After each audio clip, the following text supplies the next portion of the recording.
Olá, meus amigos, minhas amigas do site Notícias Agrícolas. Estamos aqui para o penúltimo programa do ano e muito entusiasmados aqui com essa chegada aí do final do ano, muita coisa boa que aconteceu esse ano, muitas coisas difíceis também.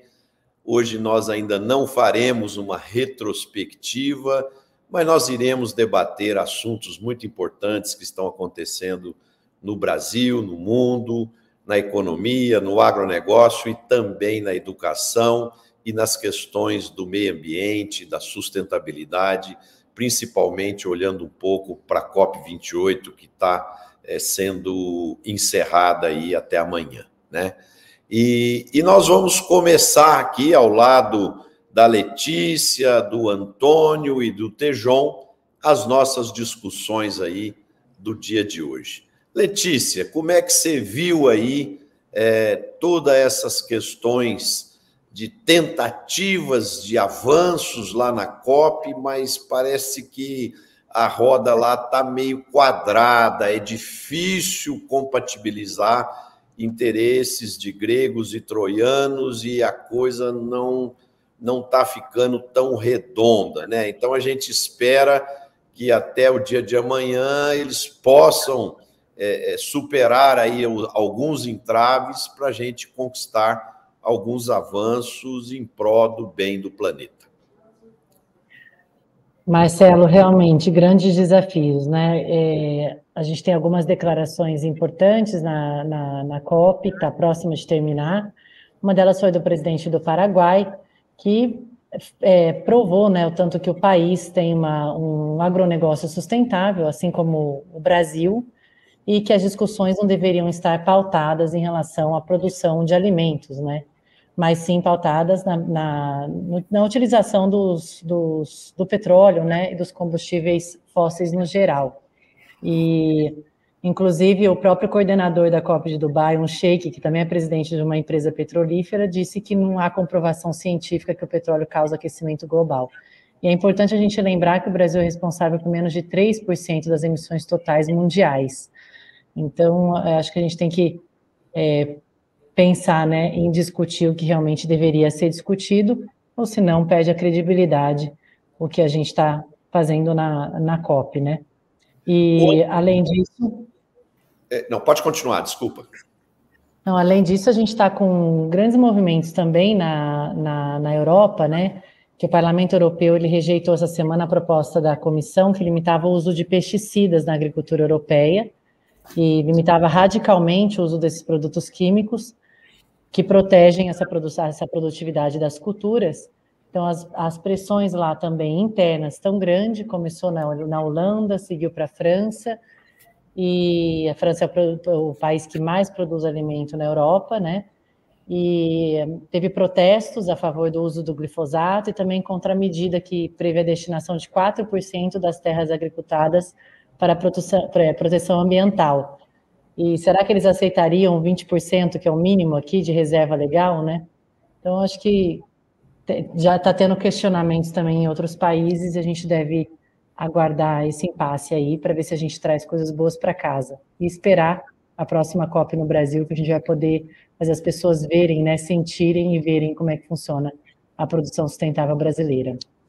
Ô, Antônio, na sua visão, as pessoas estão olhando só para o seu umbigo lá na COP, cada um quer defender o que convém para si, ou as pessoas estão conseguindo olhar para o planeta e para o bem da terra e para o bem do ser humano que vive aqui nessa terra? Porque a gente sente que parte das pessoas vão lá porque o lugar é bonito, o lugar é charmoso, muita gente quer ir lá no evento, né? Mas o pano de fundo, às vezes, é conhecer um país interessante em termos de turismo, porque, às vezes, a discussão fica tão vazia, né? Parece que cada um quer ver só o seu interesse e não quer ver o interesse do todo. Isso é um problema que a gente também vive aqui no Brasil, né? Principalmente os partidos políticos, cada um defende o seu interesse e pouco o interesse do país. Como é que você está vendo aí esse apagar das luzes aí da COP28?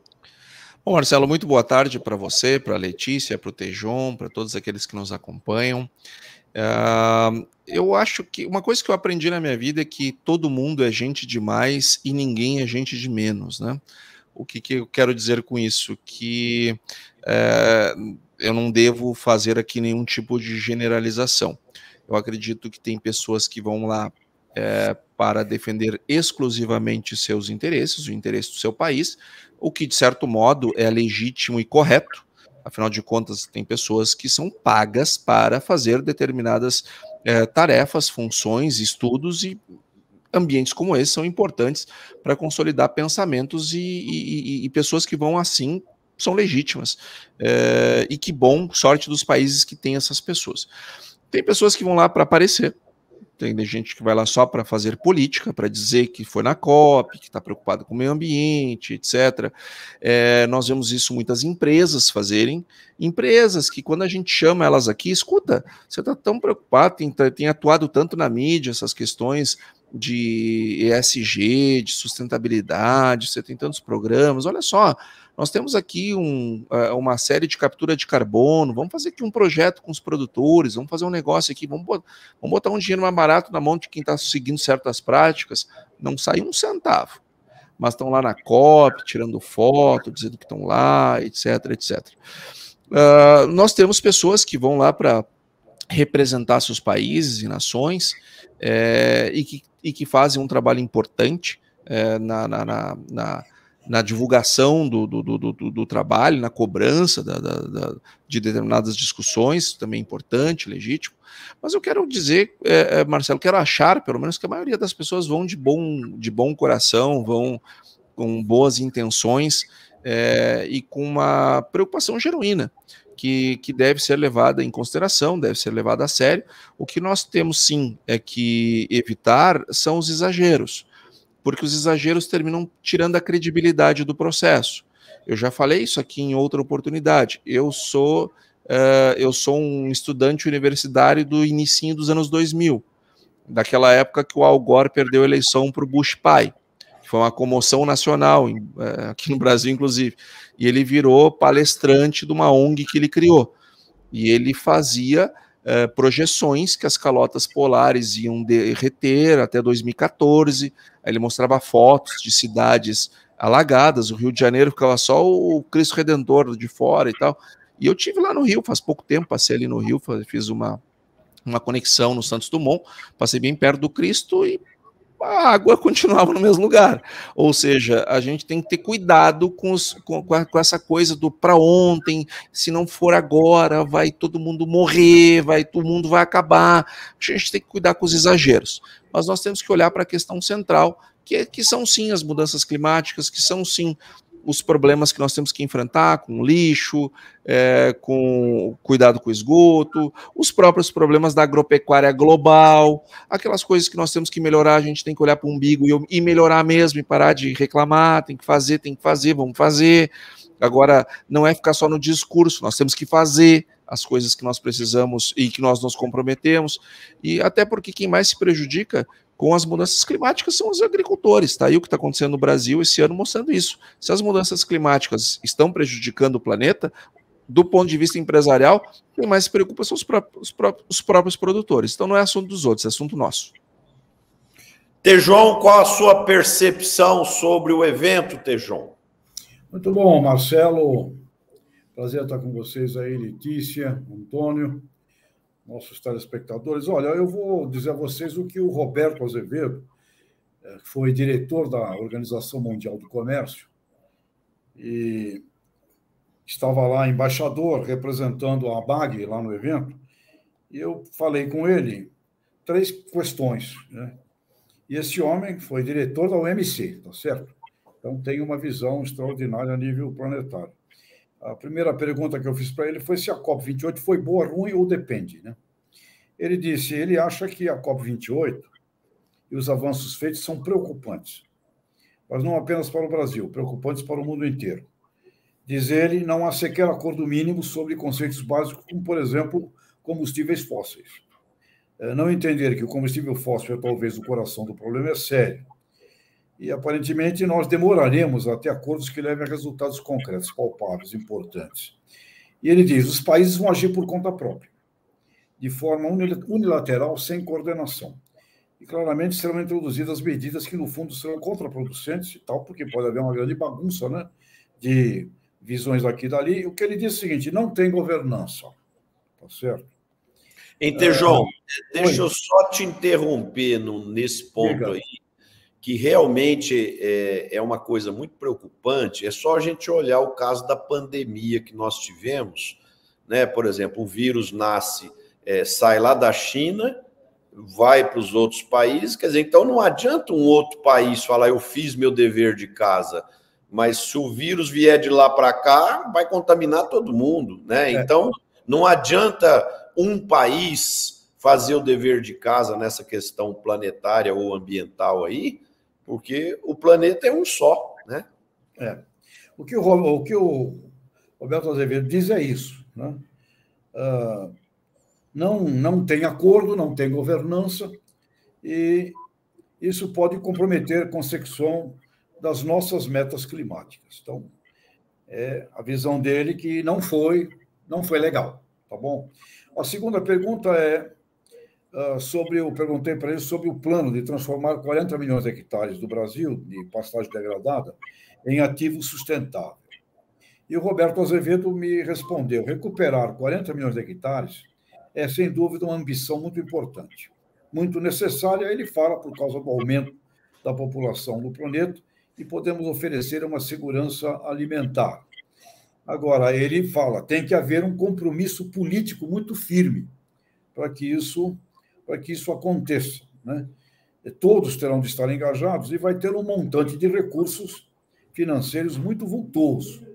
Então, ele fala, recuperar essas terras não vai acontecer de graça, não é uma coisa que vai acontecer de forma natural, vai precisar muito investimento, mas é viável. De novo, ele diz, é necessário um compromisso político, uma estratégia bem definida e o engajamento de todos. Diz que isso será possível. E a terceira pergunta que eu fiz para ele é como ele vê o futuro, né? Como ele vê a estruturação desse futuro. E ele diz, o nosso caminho do Avante é uma estratégia consistente de ação com base em estudos científicos sólidos. Então, ele diz, olha, muita atenção com a desinformação, é necessário um programa de estudos a partir do ambiente tropical. As métricas da nossa vida aqui, nos nossos biomas, na faixa tropical do planeta, têm que ser colocados a nível do mundo, para o mundo perceber que nós não podemos ser geridos por métricas de clima temperado. Então, nós temos que ter um desenvolvimento das nossas métricas aqui. Ele diz, é muito importante. Agora, temos que agir com velocidade. Velocidade. Ele diz que não temos tempo para perder e que essa velocidade tem que agir ao mesmo tempo em que tem que esclarecer e deixar claro para o produtor rural que isso é rentável. Ou seja, é um pouco isso do que Antônio acabou de dizer, né? Tem muita falança, falta governança, aí fica falança vira lambança. É mostrar que isso dá lucro. Na preocupação de mostrar que dá lucro, eu entrevistei o querido Zecão, lá de Lucas do Rio Verde, conhecido como o agricultor mais competente na gestão agronômica para a soja, né, para os grãos. Falei com ele ontem e perguntei, Zecão, está num clima de seca, tem vizinhos aí, gente aí que já abandonou a soja, como é que está a sua lavoura? Ele falou, a minha lavoura resiste. Resiste porque eu faço lá um programa regenerativo, que, aliás, ele não gosta desse nome. Ele diz assim, eu aprendi com a Ana Primavera, professora da Universidade Federal de Santa Maria, uma agrônoma austríaca que mostrou que a nossa agricultura não é igual ao clima temperado. Então, vem dali toda a herança das práticas agronômicas do Zecão. Ele falou, eu tenho um trabalho na minha propriedade, 1.800 hectares, que é um programa todo regenerativo conservacionista. Vai afetar a minha lavoura, eu não vou ter a produtividade que eu esperava, que era de 75 sacas por hectare de soja, mas eu vou ter. Vou ter por quê? Porque eu tenho ali um solo extremamente bem preparado para todas as condições não favoráveis desse ano. Então, o que eu vejo é isso, o que o Roberto Azevedo falou, não tem uma governança, nós temos que ver como que a gente age perante o mundo, desenvolver métricas de clima, de ambiente tropical, mostrar para o mundo essas métricas, e temos que olhar as figuras como o Zecão, produtores que vão ter que fazer uma agricultura de ambiente incerto, tropical, mas que tem que haver muita prática conservacionista, como esse produtor aí é um belo exemplo. E ele me terminou o papo comigo dizendo assim, há males que vêm para o bem. Eu nunca vi tanta gente me ligando, tanta gente me procurando como agora. É interessante essas colocações do Zecão e do Roberto Azevedo. Então, essa é a visão que tenho, uma visão de continuarmos aí nos debates, mas com esse alerta do embaixador Roberto Azevedo. Atenção, métricas de ambiente tropical. Isso tem que ser posto no mundo.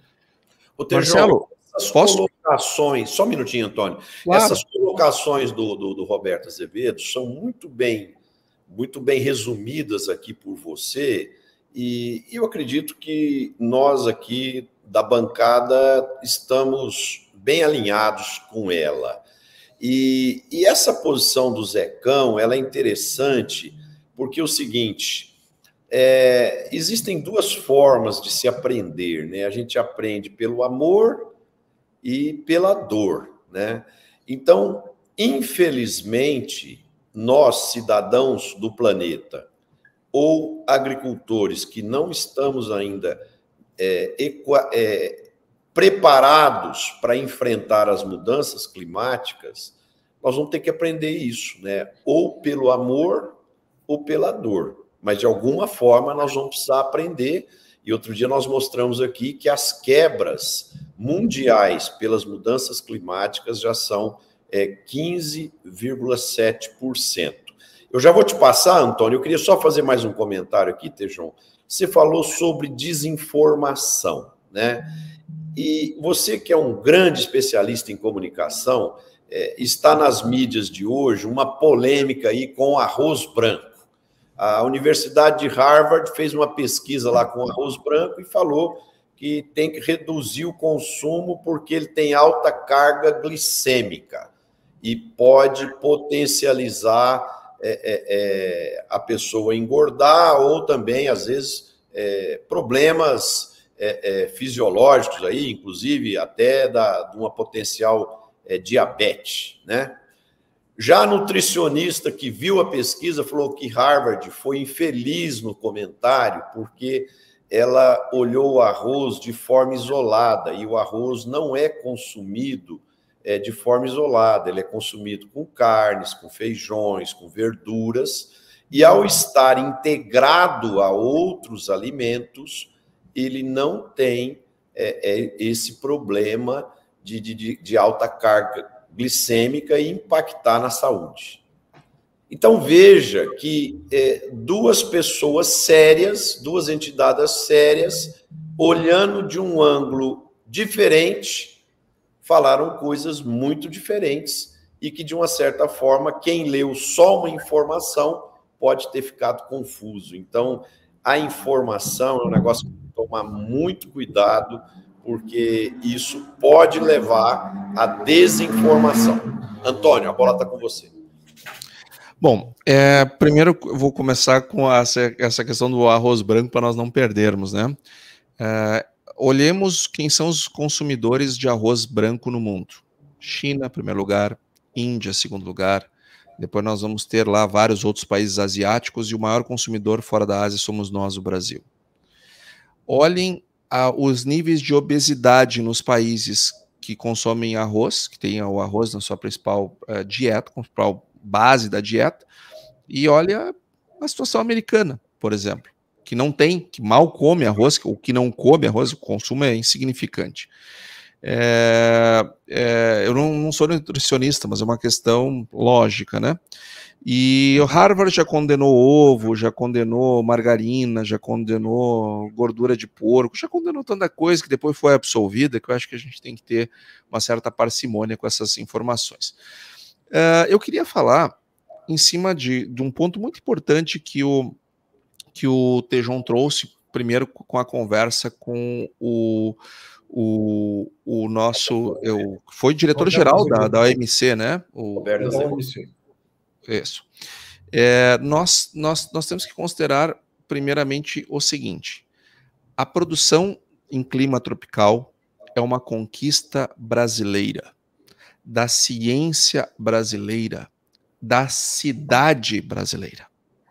Porque quem desenvolveu essa ciência que hoje é utilizada no agro e que permite que nós dobremos a nossa produção em tempo cada vez menor, salvando hectares, porque estamos produzindo mais no mesmo hectare, isto é a ciência brasileira. Nós adoramos ter síndrome de vira-lata. Não podemos ter com isso. Essas métricas, respeitar as métricas de clima tropical, significa respeitar as pessoas que fizeram isso. Dentre elas, o Alisson Paulinelli, que infelizmente faleceu sem receber um justo Nobel da Paz, mas tenho certeza que se ele não foi eleito por meia dúzia, ele foi eleito por milhões de pessoas mundo afora, porque ele trouxe uma contribuição muito grande científica. E ele foi um precursor, assim como tantas outras pessoas, são centenas de milhares de brasileiros que desenvolveram isso, seja na Embrapa, seja nas universidades públicas, nas universidades privadas, nas empresas não só de pesquisa, mas as próprias empresas brasileiras que desenvolveram esta ciência. Então, isso é respeitar as métricas de clima tropical, significa respeitar a ciência que nós desenvolvemos aqui e que está ajudando o planeta a enfrentar o problema da segurança alimentar, que é um problema gravíssimo. Segundo ponto que o Tejon trouxe, muito rico, que eu fiz questão de também discutir, foi sobre a agricultura regenerativa. Eu conheci o grupo Schaeffer, lá do Mato Grosso.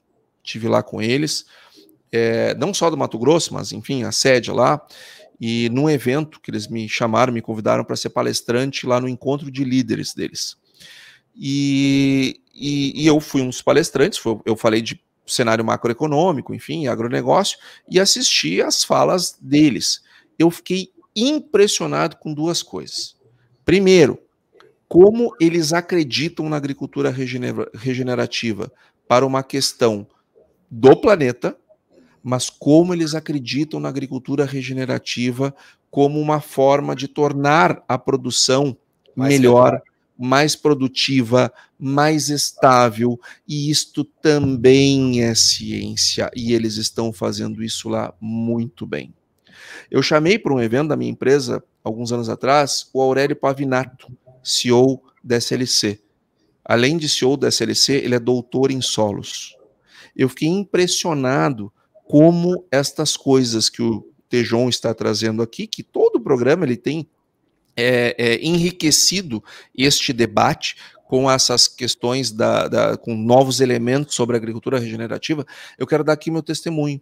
Seja lá alguns anos atrás, seja agora este ano, quando eu estive lá na Schaeffer, eu fiquei impressionado como é possível, fazendo algo que é bom para o meio ambiente, trazer um benefício imenso para a agricultura, sobretudo para a sua estabilidade. Letícia? Perfeito. Destravou aqui, né? Marcelo, eu queria falar um pouquinho aqui, trocando um pouquinho de assunto, né? Sobre o PIB brasileiro do terceiro trimestre, ele teve alta de 0,1%. As previsões não são muito boas, né? A gente deve, acho que o Antônio pode comentar melhor isso, mas já eu conto o motivo, né? Se em 2023 o crescimento do PIB deve ficar mais ou menos em 3%, para 2024 eles apontam para 1,5%. Mas, na hora que a gente traz o nosso agronegócio, o PIB, de acordo com o CPEA, em 2023 do agronegócio, vai ficar em 35,9%.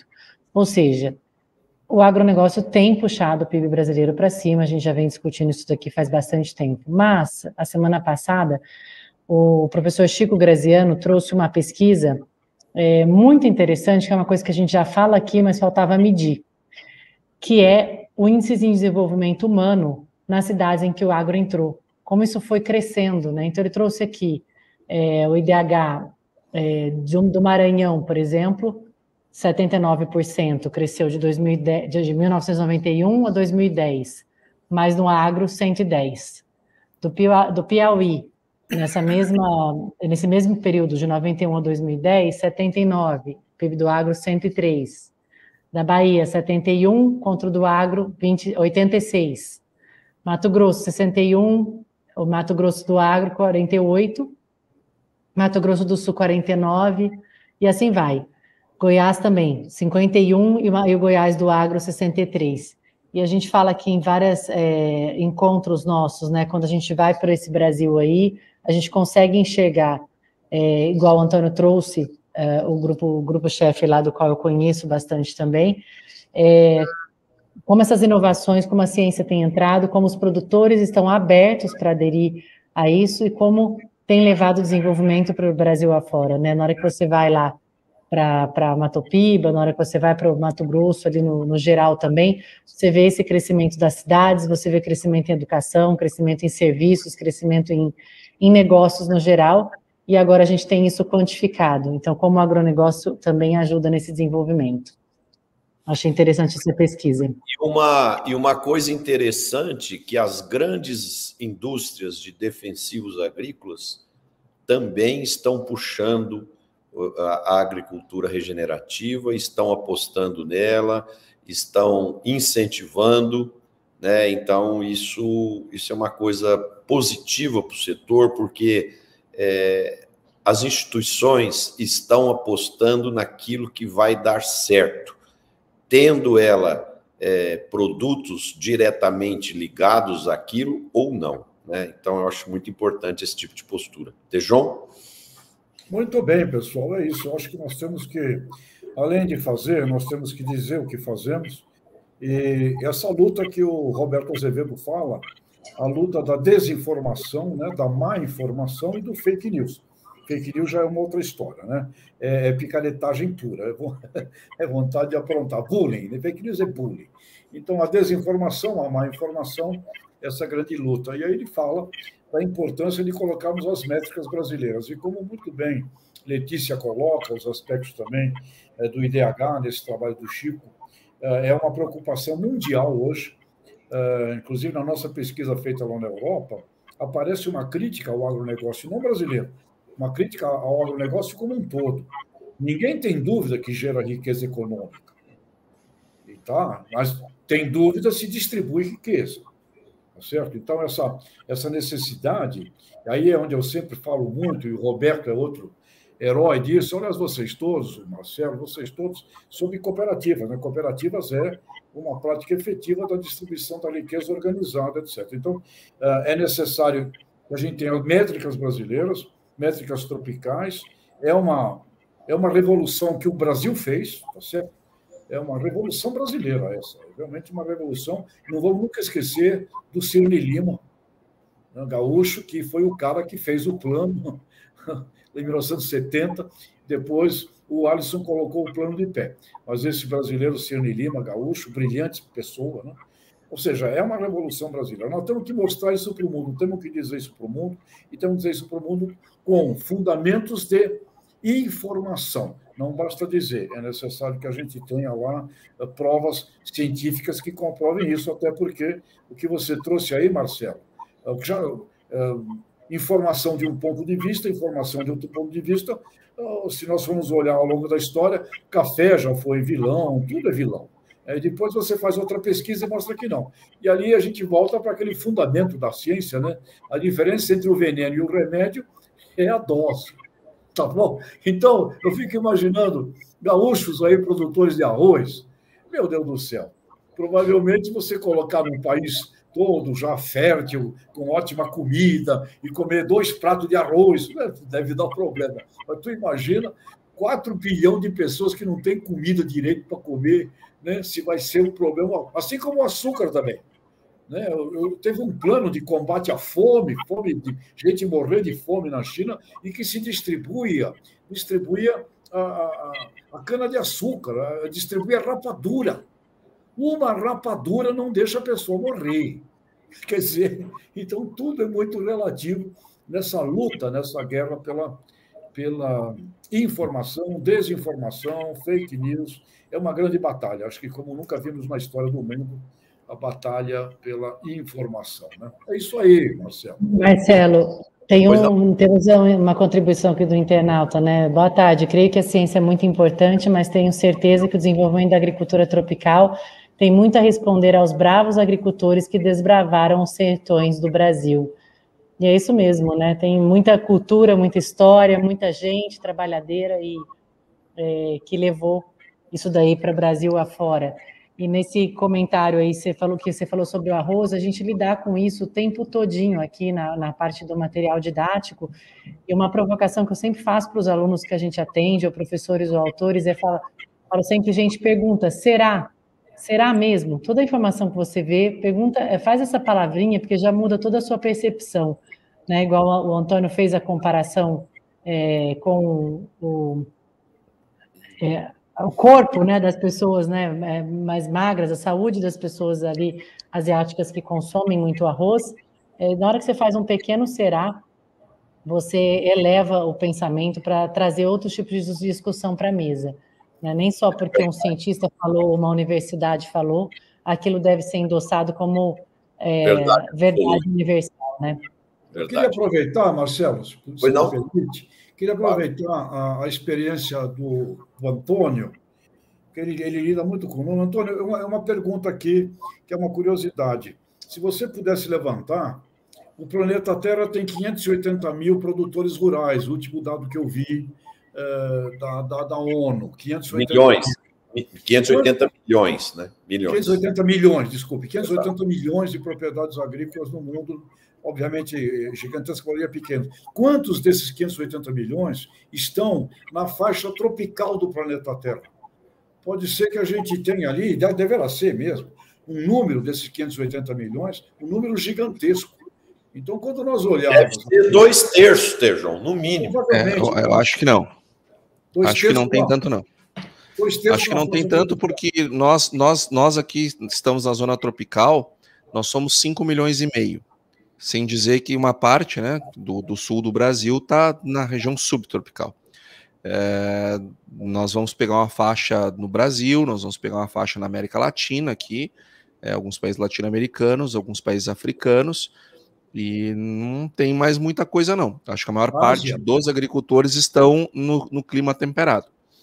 Mas Antônio, com certeza a produção ainda está, mas se olhar a miséria do planeta, Índia, né, parte da Índia nos trópicos, Ásia, sim. Se olhar a miséria do planeta, deve ter um número considerável de pequenos produtores famintos, como dizia o Alisson. Então, esta contribuição brasileira, ela servirá para você tirar a gente da miséria, aplicando nessa faixa. Imagine agricultores pequenos da África, da Ásia, da Índia. Eu creio que é onde está a grande maioria dos produtores e miseráveis. Esse conhecimento brasileiro é de uma importância imensa, não só com o aspecto de que vamos produzir, etc., vamos ser a maior agricultura do planeta, não tenho dúvida disso, mas imagina o que nós podemos fazer de desenvolvimento humano nessa miséria planetária que está na faixa do cinturão tropical do mundo. Tejon, trazendo aqui um pouco de números a respeito disso, em 1960, nós tínhamos 3 bilhões de pessoas na Terra, 3 bi. Em 2010, nós passamos a ter 7 bi. Só que tem um detalhe, em 1960, 50 anos antes de 2010, de cada 100 pessoas na Terra, 67 viviam no campo e 33 nas cidades. Ou seja, a maior parte da população vivia no campo. Em 2010, pela primeira vez na história da humanidade, nós passamos a ter uma pessoa vivendo no campo e outra pessoa vivendo na cidade. Isso é um movimento super recente, ou seja, o povo rural, mesmo que não seja o proprietário, mas o povo rural, ele ainda abriga um contingente de bilhões de pessoas. E a pobreza dessas pessoas não é aparente como é a pobreza das pessoas que vivem nas cidades. Nós temos favelas rurais no Brasil. Temos. Nós temos favelas rurais dentro do Brasil, aonde a tecnologia não chega, aonde o tamanho que foi organizado, a escala não permite um grande desenvolvimento, que talvez a única saída para aquelas pessoas fossem o sistema cooperativo, que você sempre defende, você e o Roberto são sempre defensores muito ferrenhos do sistema cooperativo. Seguramente, se essas pessoas se organizassem em torno de uma cooperativa, não sei se resolveria todos os problemas, mas resolveria a maioria, seguramente. Então, porque resolve o problema de escala. Então, existem soluções, sim, para esses problemas, mas são dependentes, são pessoas geralmente de baixa escolaridade, afastadas, desconectadas das demais comunidades, e isso vai gerando um atraso complicado. O Leandro trouxe um ponto que eu também gosto muito, sobre o desenvolvimento da agricultura, né? Na faixa tropical. Eu não tenho dúvida que foram as pessoas que fizeram isso. Até acho que se nós tivéssemos as produções de Hollywood, já teríamos inúmeras séries contando a história do desbravamento do oeste brasileiro, né? Que merece, não tenha dúvida, uma série, essa história merece ser contada. Essa é uma história que tem que ser contada. E foi feito pelo sofrimento e também pela união. Aí voltando no Schaefer lá, o seu Eliseu e a dona Carolina na fala dela, contando lá como é que foi lá o início, foi muito duro. E aí ela se refere aos filhos, que hoje são, cada um é um diretor de uma área, as suas aroeirinhas, né? Então veja como as coisas têm um sentimento, como aquilo tem uma paixão, um amor, tem uma coisa que une, que junta, e que é muito bonito de ver, como muito bem o Leandro lembrou. Só que nós temos que também, além dessas pessoas que foram os que sofreram na pele, nós temos que agradecer, sim, as pessoas que ficaram na cidade produzindo para o campo ciência, tecnologia, que dedicaram a sua vida também para contribuir com esse processo, porque sem eles, talvez esse trabalho não ia ser muita dor, muito esforço, muita luta, e talvez nós não tivéssemos o resultado que nós temos hoje. Não tem nós e eles, no agro só temos nós. E é justamente por isso que há a distribuição de renda. Quando é que a gente vê a distribuição de renda? Nos números de IDH, na melhoria da qualidade de vida das pessoas. O Mato Grosso hoje é o segundo PIB per capita, Letícia, do país. Só perde para Brasília, mas também aí não tem como comparar, né? Mas passou São Paulo. Passou São Paulo, Mato Grosso passou São Paulo. Ou seja, é um setor que gera muita riqueza, gera indústria. Aonde tem agricultura, tem indústria de insumos, tem indústria de máquinas, tem indústria de peças, tem indústria de ração, tem indústria de abates, de esmagamento de soja, de etanol. Blá, blá. Aonde tem agricultura, aonde tem pecuária, tem indústria, tem serviços, crescemos juntos, crescemos todos. Verdade, amigos. O governo dos Estados Unidos, o USDA divulgou semana passada a nova previsão mundial da soja, né, reduzindo de 400 milhões de toneladas para 398. Agora, em paralelo a isso, eles não absorveram as quebras que o Brasil está tendo nessa análise. E algumas consultorias brasileiras já estão dando uma quebra na produção de soja de 7 a 9 milhões de toneladas, né? Baixando aí a produção de 163, que era previsto, para 154 milhões e outras para 156 milhões. Nós temos aí esse atraso no plantio. A semana passada a Datagro divulgou aí que nós estávamos com 91% da soja plantado já na última quinta-feira, enquanto a média no período dos 5 anos anteriores era ao redor de 95%. Então, temos aí um case complicado, né, com muitas perdas de plantio e também já quebra de produção bastante significativa. Isso incentiva os produtores a ficarem bastante informados para fazer suas fixações futuras para poder garantir sua rentabilidade. A própria Conab, Marcelo, para a safra de 2023-24, ele já estima essa queda no volume de produção nacional de 2,4%, né? A previsão é atingir 312,3 milhões de toneladas. Então, um volume 2,4% inferior ao período anterior. E agora eu queria perguntar para o Antônio isso, Antônio, como é que estão os mercados de preço? Você acha que já está sentindo isso nas cotações de soja? É melhor esperar para poder vender? Será que essas perdas já estão dando resultado no preço? Fui olhar na minha colinha aqui atrás, né? Eu encaro essas mudanças no USDA com muita naturalidade, porque o USDA ele não pode errar, né? Ou tem que evitar ao máximo errar, porque sim, as decisões, os relatórios, eles têm muita influência no mercado. Então, quando há um sinal de perda, eles, a menos que ela já esteja dada, consolidada, não tem mais dúvida, eles fazem a revisão. Do contrário, eles vão revisando paulatinamente. Tem revisão, todo mês tem relatório, por que eu tenho que fazer já todo o corte agora, se dá com pouco pode ter uma reviravolta?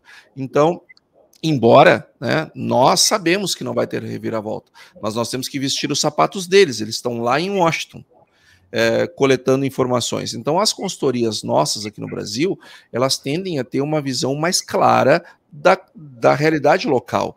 Eles estão mais distantes, precisam um pouco mais de tempo, é assim mesmo. Fizeram uma revisão muito modesta para 161 milhões de toneladas. Nós acreditamos que essas revisões elas virão mais fortes futuramente, quando tiver mais claro o tamanho delas para eles. E aí, Letícia, eu acho que a gente pode ter alguns repiques de preço, sim. E aí, nessa linha do Marcelo, vai surgir outras oportunidades, talvez as últimas, para fazer boas travas de preços. Se o Brasil colher uma safra, nós temos que lembrar o que aconteceu em 2023.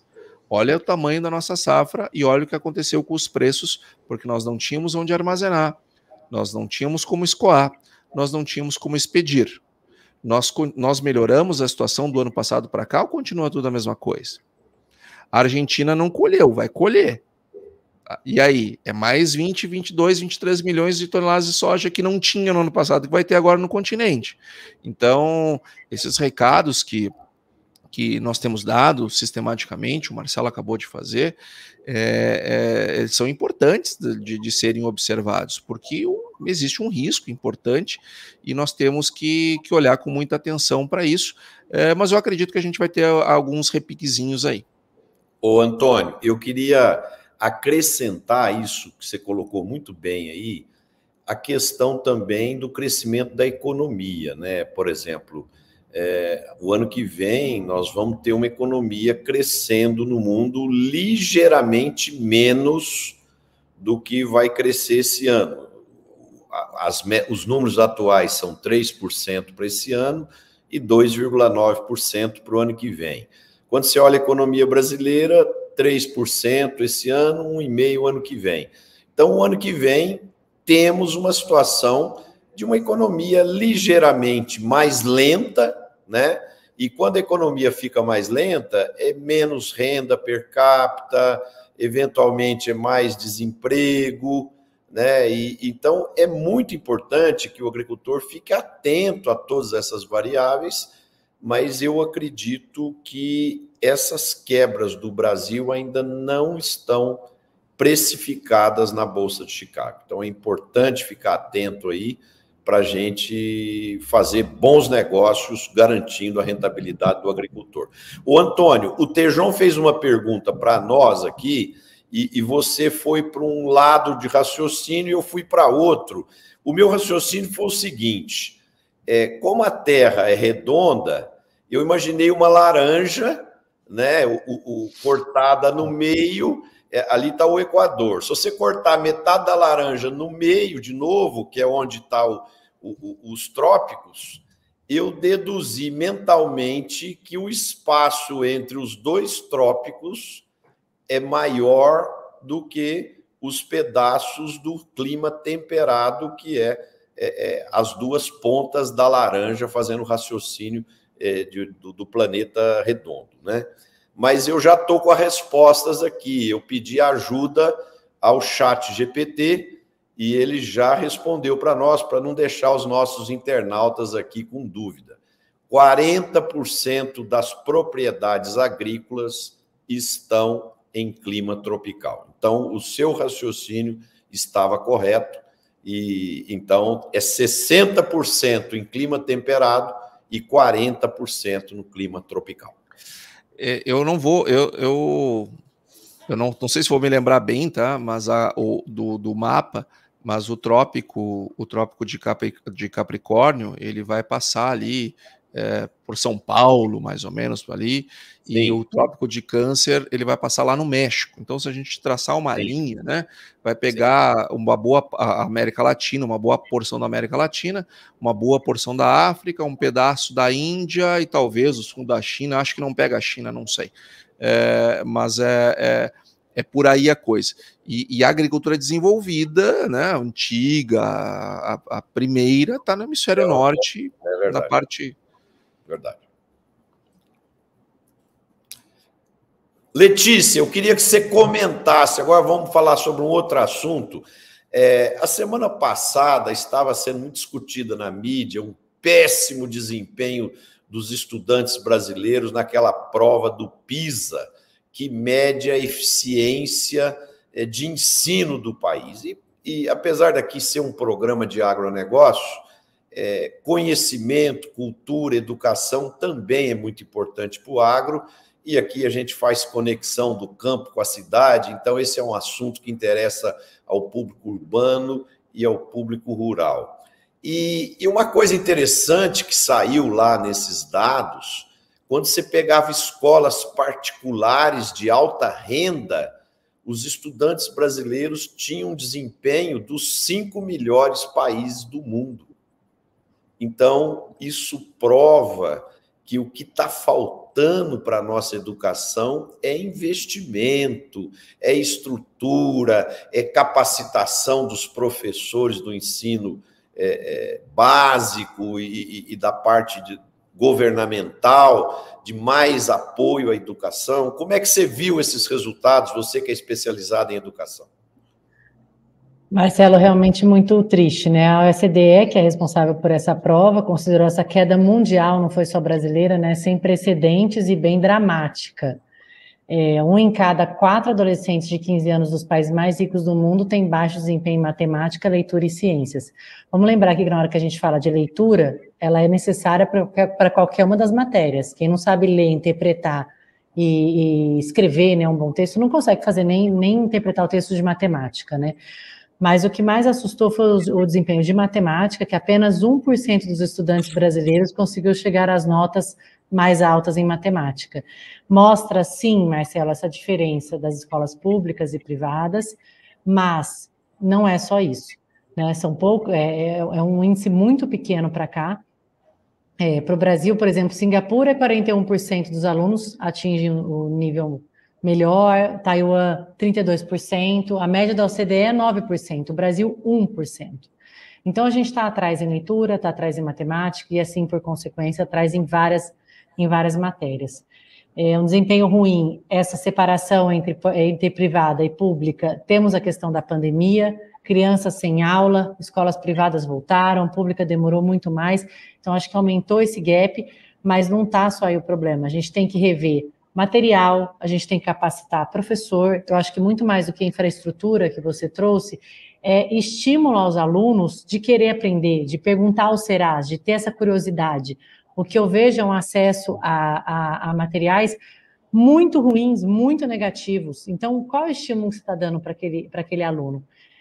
Essas políticas públicas, até que eu vou comentar aqui um pouquinho, não estão sendo satisfatórias, a prova e as outras provas também têm provado isso constantemente, o atraso brasileiro. Então, vem a responsabilidade para as empresas, para os pais, isso que o Dr. João fala, né? Vamos arregaçar as mangas e trabalhar e fazer, e levar esse estímulo, e fazer essa criança se interessar e melhorar. E dentro desse assunto, Marcelo, eu queria trazer um mais sério ainda, que está tramitando, né, a Conferência Nacional da Educação, que é o CONAI. É um texto que ele guia o Plano Nacional da Educação e os próximos 10 anos da educação brasileira. E o que me chamou muito a atenção a ler esse texto, ele está para ser votado em final de janeiro, já passou por municípios, já passou por estados, e agora vai para a área federal para ser votado e virar projeto de lei para os próximos 10 anos. Ele não menciona aprendizagem, ele não menciona que a criança tem que ler, interpretar, ela tem que saber ler um bom texto, escrever, e não a parte de matemática, fazer as 4 operações até tal idade. Então, assim, é uma bagunça entre estratégias, metas, submetas, um texto confuso e que não traz realmente um plano, de longe, não traz um plano de educação para o país. Então não tem meta nenhuma. Não tem meta. Antônio, é de chorar. São quase 200 páginas e vai reger a educação para os próximos 10 anos. Então, o que a gente tem trabalhado, analisado isso, e vamos trabalhar juntos, assim, olha, aqui nós temos vários telespectadores, eu acho que a sociedade civil vai ter que, primeiro, adiar, né, a votação dessa lei, de alguma maneira, e para que a gente possa trabalhar realmente em métricas de países desenvolvidos, trazendo para cá índices históricos de todos esses exames, porque é preocupante a condução da educação através do que eles estão escrevendo. A gente não conseguiu identificar ali metas de aprendizagem e futuro das crianças. Então, isso me preocupa.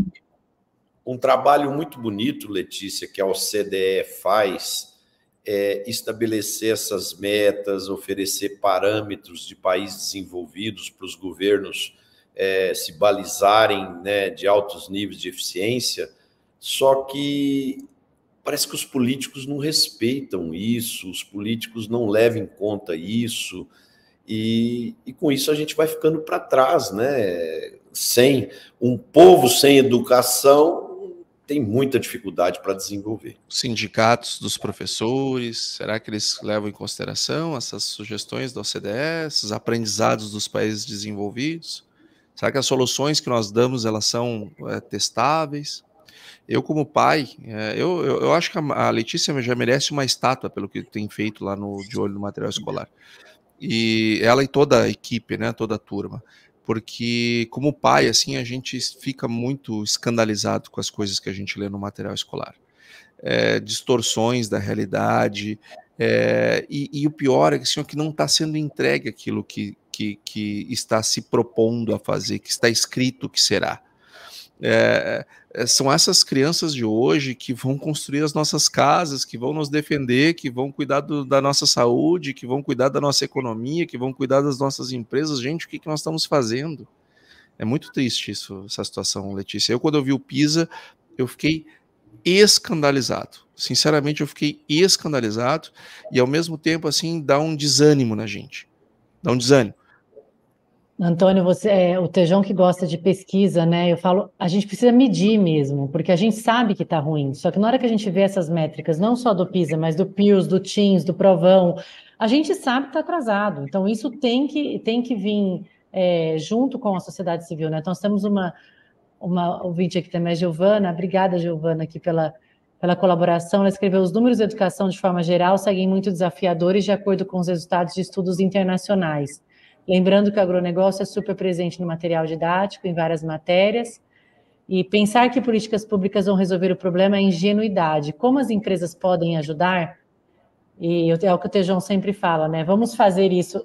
Quando o professor Chico Graziano trouxe aquela pesquisa do IDH, uma outra pesquisa aqui que eu desafio vocês a fazerem é o quanto o agro também investe na educação. Não tanto que ele desenvolve só índice de desenvolvimento humano, mas quanto que ele investe na educação. Porque as empresas precisam estar atentas, porque vai ser as pessoas que vão trabalhar ali, vão ser os futuros profissionais. Mas é isso, fiquem atentos no CONAI, vamos ficar vigilante nisso para passar com métricas de aprendizagem, com o futuro da educação brasileira. Pessoal, estamos com o tempo estourado e precisamos fazer a nossa rodada final. Eu acho que o assunto é muito interessante, mas nós podemos voltar nele na próxima semana, viu, Letícia? Porque educação é uma coisa apaixonante e que todo mundo gosta de participar, ter boas ideias, sugestões, para a gente sair desse marasmo aí que o Brasil está. Tejon, vamos fechar o dia aí com você, deixando sua mensagem final. Microfone fechado. Muito bom, Marcelo, amigos. Eu estou com essa conversa do Roberto Azevedo na cabeça. E faixa tropical do planeta. Olha, eu acho que nós vamos ter que desafiar aí o ChatGPT, porque quando você olha o mapa do mundo, a África praticamente inteira, tirando a África do Sul, e uma parte pequenininha lá do nortinho, está na faixa tropical. A Índia, praticamente toda, tirando uma parte pequenininha lá do norte. 20%, diria aqui mais ou menos num olho, da China está na faixa tropical. A América Latina praticamente toda, menos Argentina, Uruguai, o sul do país, e a Austrália também, a parte quase metade para cima na faixa tropical. E quando você vai para o mundo temperado, tem uma faixa gigantesca, né, do território da Rússia, mas metade lá eu acho que está sob gelo. Assim também, boa parte lá dos países nórdicos. Esse foi meu raciocínio, Tejon. Eu estou desconfiado que nós vamos ter que desafiar o ChatGPT, porque esse número é de muita importância para uma visão estratégica planetária brasileira. Eu vou andar atrás desse número com muita obsessão, doravante, viu, amigos? Vamos lá. Perfeito. E semana que vem nós voltamos no assunto. Vamos todo mundo pesquisar e podemos ter novos números semana que vem. Antônio, sua mensagem final, amigo. Tema tentador e desafiador, né? Então, que legal, o Tejon vai fazer um levantamento sobre isso, acho muito importante. Eu quero terminar o programa de hoje, Marcelo, falando um pouquinho da nossa safra. Nós já temos perdas que elas estão consolidadas. Isso leva um tempo para as entidades internacionais colocarem nos seus relatórios. Isso faz parte do processo, isso é assim mesmo. Agora, o produtor ele tem que ter muita atenção naquilo que você falou. Ano que vem, nós temos uma expectativa de crescimento econômico significativamente menor no mundo, Marcelo. Quem dera que fosse só no Brasil, é no mundo inteiro. Nós estamos com a Europa, a zona do euro, à beira da recessão, já teve um trimestre negativo, é bem possível que o próximo também seja e entre em recessão. Os Estados Unidos têm uma possibilidade bastante importante também de ter um problema de recessão, ou seja, as coisas não são boas para o mundo, tanto é que o petróleo caiu, enfim. Então o produtor ele tem que ter muita cautela nesses momentos. Deveremos enfrentar novamente um problema de logística, ou seja, se já temos tantos problemas, aqueles que podem ser gerenciados, por que não gerenciá-los, né? Então, meu recado final é nesse sentido. Vamos gerenciar os problemas que podemos gerenciar para não deixar tudo no aleatório. Perfeito, Antônio. Letícia? Marcelo, o Tejon trouxe, né, as respostas. E o que me chamou a atenção aqui, né, ele falou, falta de acordo de governança. O que a gente tem visto, e inclusive nesse tema da educação que eu trouxe aqui com você, tem tanta coisa importante acontecendo e tanta coisa desfocando a gente do que realmente é importante para o futuro do país, para o futuro, né, pensar no coletivo e dar as mãos. Então, a gente está precisando de mais força-tarefa no que realmente tem passado aí na calada da noite e a gente está deixando passar, porque depois a gente vai correr atrás do prejuízo e olhar de novo no retrovisor. Então, eu queria fazer uma provocação aqui para as famílias, né, que como elas podem ajudar os seus filhos a melhorar esse aprendizado. Gente, principalmente se concentrar e incentivar o gosto pela leitura, porque a leitura ela vai ajudar você a resolver matemática, resolver ciências, se interessar por história, se interessar por geografia. E vai depender da gente, sim. Só entregar isso para as políticas públicas, nós vamos continuar com resultados muito ruins. São importantes, sim, as políticas públicas, mas também é muito importante o que a gente faz, o que a gente estimula, como a gente desenvolve isso dentro de casa. Então, é uma maneira de estimular esses alunos, esses filhos, da nossa convivência, ao gosto pela leitura, porque com a leitura a gente aprende a pensar, a sonhar, aprender, né, cada vez mais. Obrigada a todos os ouvintes, até semana que vem. Muito legal, Letícia, e sobre a inquietude aí do Tejon com tropical versus temperado, Tejon, o seu raciocínio foi o mesmo meu.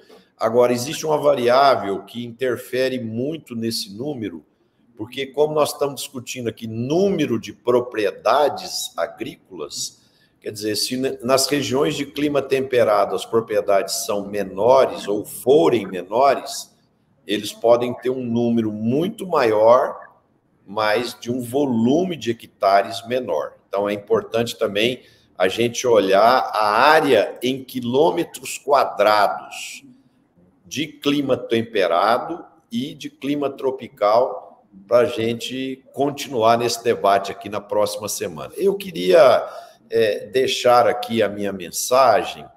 Eu estava vendo há pouco aqui, antes de começar o programa, que o setor de produção de frutas no Brasil, até novembro, já superou $1 bilhão de exportação. E essa era uma meta que foi batida o ano passado, de 1,1 bilhões, né? E nós vamos chegar aqui esse ano com um valor superior ao que foi obtido no ano anterior. Então, isso é o exemplo da competência dos empresários e empresárias rurais da produção de frutas, e aqui a gente quer destacar o melão, a melancia, a manga, a lima, o limão e várias outras frutas como abacate, maracujá e várias frutas que o Brasil, com muita competência, tem evoluído e avançado. Então, parabéns para os nossos agricultores e agricultoras, produtores de frutas, porque nós estamos num caminho muito interessante de fomentar cada vez mais a exportação desses produtos e a inspiração do nosso vizinho Chile, que fez isso com muita competência com frutas temperadas, nós começamos a fazer com frutas tropicais. Então, parabéns a todos. Queria agradecer aos nossos internautas que nos assistiram, que nos prestigiaram. Quem gostou do programa, bote um like, compartilhe o programa com seus amigos e para que o nosso objetivo seja alcançado, que é cada vez mais integrar o público rural ao público urbano. Obrigado a todos, uma excelente semana, saúde, e semana que vem estaremos juntos para o último programa do ano, Conexão Campo Cidade. Um abraço a todos e a gente se vê na próxima segunda. Até lá.